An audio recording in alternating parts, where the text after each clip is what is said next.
Le Coran n'est pas un ouvrage scientifique. Cependant, il y a de nombreux faits scientifiques qui sont exprimés dans ces versets d'une manière extrêmement concise et profonde. Et ces faits ont été découverts au moyen de la technologie du XXe et du XXIe siècle.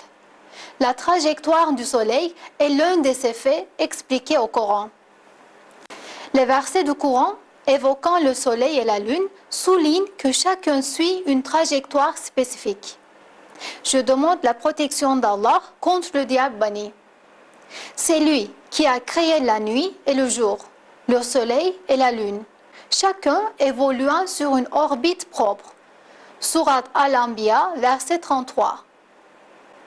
Le mot évoluer dans ce verset est exprimé en arabe par le mot sabaha et est utilisé pour décrire le mouvement du Soleil dans l'espace. Ce mot signifie que le Soleil ne se mouvoit pas dans l'espace de manière aléatoire, mais il effectue une rotation autour de son axe et suit un cheminement bien défini. Le fait que le Soleil ne soit pas fixe, mais qu'il suit plutôt une trajectoire spécifique, est également déclaré dans un autre verset.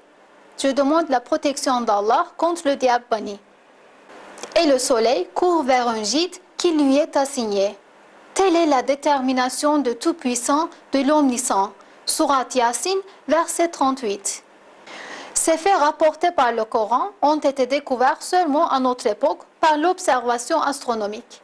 Selon les calculs des astronomes, le Soleil voyage à la vitesse extraordinaire de 720 000 km à l'heure en direction de l'étoile Vega, dans une orbite particulière appelée l'apex solaire.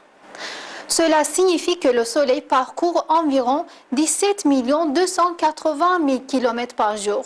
Les planètes et les satellites de son système gravitationnel parcourent aussi la même distance.